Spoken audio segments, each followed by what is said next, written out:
तांकू 5 वर्ष लगिला एफआईआर दवाकू 10 वर्ष लगिला चार्जसीट दवाकू 2009 रे विचार है 2019 रे पाखापाखि 20 वर्ष पर विजिलेंस विभाग को लज्जा लगिया कथा जे से 20 वर्ष लगुच गोटे मकदमा सारे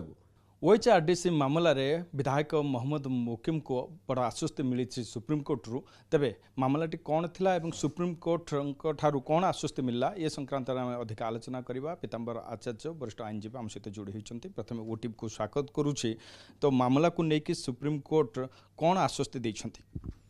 देखंतु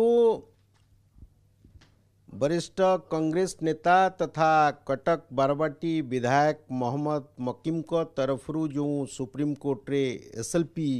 दायर करा जाइथिला से आवेदन को आज सुप्रीम कोर्ट विचार पई ग्रहण करिसेंती। प्रतिपक्ष विजिलेंस को नोटिस जारी करिसेंती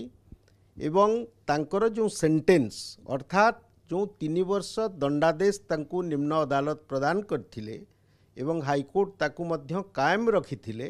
ता उपरे मध्य सुप्रीम कोर्ट आज रहितादेश जारी करिसेंती। प्रत्येक क्रिमिनल अपील बा मकदमा रे आपण देखिवे ऊपर कोर्ट को जेतबले विचार पई जाए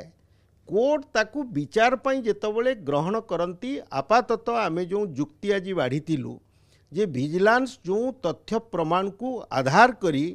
मकीम को दोषी बोली साब्यस्त करिबा पई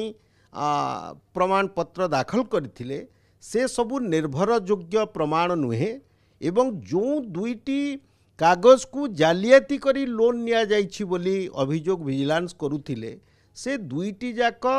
डॉक्यूमेंट को जालियाती करिबारे मोहम्मद मकीमकर कौनसी भूमिका नहीं। दुईटी जाक कोर्ट जो राय प्रदान करिसेंती से राय रे अनेक त्रुटि रहिछि एवं साक्ष्य प्रमाण को प्रकृत भावे समीक्षा करा जाय नहीं एवं सुप्रीम कोर्ट पाखापाखि 1 घंटा ये बाबद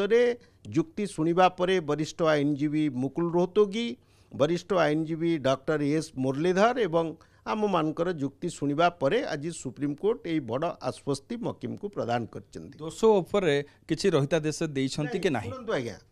99 भाग केस रे 99.9 केस रे कन्विक्शन उपरे स्टे दिया जाए नहीं। Conviction is a fiction, it is not capable of being executed. Stay हुए सब बेले सेंटेंस उपरे।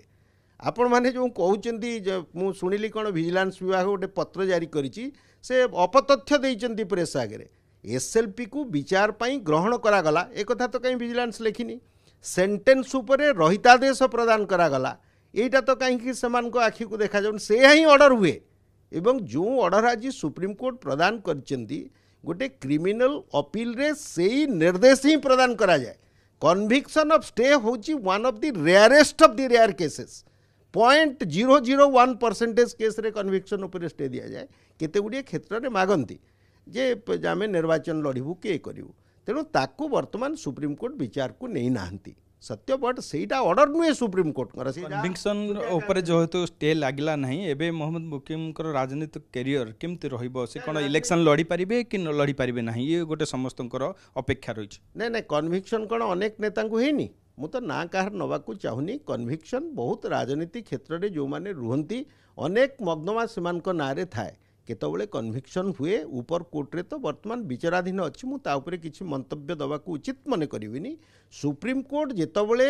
गोटे आवेदनकारींकर एसएलपी को एडमिट कले विचार पई ग्रहण कले आ सेतरे कोन किछि मसला नथिला सुप्रीम कोर्ट विचार पई ग्रहण करदेले। चलित निर्वाचन रे कोन एथरो मोहम्मद मुकीम लड़ी पारिबे कि सेटा परवर्ती कथा। निर्वाचन लड़िबे कि नहीं सेटा एठी क्वेश्चन नथिला। एठी क्वेश्चन थिला दुईटी कोर्ट जो विचार प्रक्रिया बा निष्पत्ति राय शुणैचंती ताहा सुप्रीम कोर्ट रे विचार योग्य ना नहीं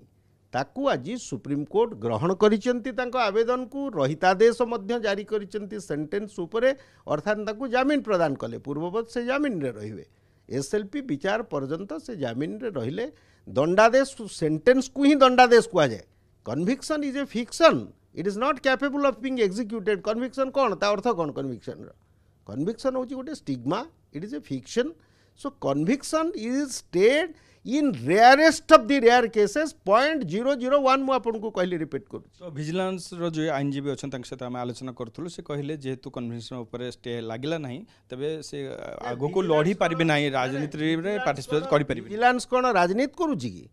मकिम निर्वाचन लड़े कि न लड़े ସେଇଟା କ'ଣ ଭିଜିଲାନ୍ସଙ୍କର କନସର୍ନ କି ଭିଜିଲାନ୍ସ ଯେଉଁ ସାକ୍ଷ୍ୟ ପ୍ରମାଣ ଯୋଗାଡ଼ କରି ତାଙ୍କୁ ଦୋଷୀ ସାବ୍ୟସ୍ତ କରିଥିଲେ ସେତେବେଳେ ତ ମକିମ ରାଜନୀତିରେ ନଥିଲେ ସେ ତ ବେପାର କରୁଥିଲେ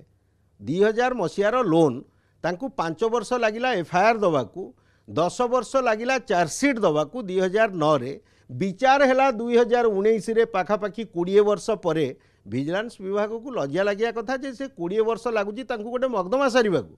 ବର୍ତ୍ତମାନ ସୁପ୍ରିମକୋର୍ଟ ବିଚାର ପାଇଁ ଗ୍ରହଣ କଲେ ତାଙ୍କ ଆବେଦନକୁ ସୁପ୍ରିମକୋର୍ଟ ବିଚାର କରିବେ ଏବଂ ସେ ବିଚାର ପାଇଁ ଯେତେବେଳେ ସ୍ଥଗିତ ରହିଛି ସୁପ୍ରିମକୋର୍ଟରେ ସେ ପ୍ରକ୍ରିୟା ଚାଲିଛି ଭିଜିଲାନ୍ସ ତା ଉପରେ ରାଜନୈତିକ ମନ୍ତବ୍ୟ ଦେବା ମୁଁ ଭାବୁଛି ସମୀଚୀନ ନୁହେଁ ପରବର୍ତ୍ତୀ ଶୁଣାଣି କେବେ ରହିଛି କି ପରବର୍ତ୍ତୀ ଶୁଣାଣି କିଛି ନିର୍ଦ୍ଦିଷ୍ଟ ଡେଟ୍ ହେଇନି ଭିଜିଲାନ୍ସ ଓକିଲ ଯଦି ଆପଣଙ୍କୁ ଏହା କହିଛନ୍ତି ଯେ ସିଏ ତା ମାନେ ରାଜନୀତି କରୁଛନ୍ତି ଭିଜିଲାନ୍ସ ବିଭାଗ କେଉଁ କେସ୍ରେ ଭିଜିଲାନ୍ସର ଷ୍ଟେ ହୁଏ ତାଙ୍କୁ ପଚାରିଲେ ମକିମ incidentally is a politician now but when he availed the loan he was not a politician he was out and out a businessman जने बिजनेसमैन हिसाब से से बेपार करुचंती तांकर बिल्डर गोटे रेप्यूटेड बिल्डर संस्था ओडिशा रे हजार हजार घर सी लोक मान को जोगेइचंती ए जो निर्दिष्ट प्रोजेक्ट रे भी मध्य घर कंप्लीट हेइकिरी पाखापाखि 100 लोक सेठी रहउचंती कोटिए 1.5 कोटी टंका लोन नेइथले सेतुरु कोटिए 29 लाख सुजी सारिचंती एवं जो डॉक्यूमेंट दीटा को से जालियाती बेली कहउचंती गोटे डॉक्यूमेंट से फायर ऑफिसर देइच बेली तांको पुलिस विभाग रो साखी भी कोर्ट रे कहिछि फायर ऑफिसर स्ट्रक्चरल इंजीनियर तांको पई काम करूची 20 वर्ष हम सी से एस्टिमेट को कहीं आज्ञा फर्जरी करेंगे तेणु आम जो अदालत राय को चैलेंज करी सुप्रीम कोर्ट को आसीचु से यथार्थता अच्छी बोली आज सुप्रीम कोर्ट अनुभव करी अपील टी को विचार पाई ग्रहण करिसेंती तांकर सेंटेंस बा जो दंडादेश प्रदान करथिले 3 वर्षर जेल दंडादेश ता उपरे रोक लगेइचंती रहितादेश जारी करचंती जोटा कि साधारणतः क्रिमिनाल मकदमारे उपरकोट करिथांती एथिरे किछि भी अतिक्रम नै बहुत बहुत धन्यवाद निश्चित भाव देखंतु मोहन मुकिम को पई बड़ा आश्वस्त आमे कहि परिबा 3 वर्ष धरि जो दंडादेश कथा ऊपर रहितादेश लागि छै किंतु कोठना कोठी प्रश्न उठुछि कि राजनीतिक कैरियर केमति रहिबो बा आगु को से राजनीति रे आसीबे कि नाही आकु नै कि मध्य समस्तंकर अपेक्षा रहि छै New Delhi camera person Gopal Shivananda Raut OTV.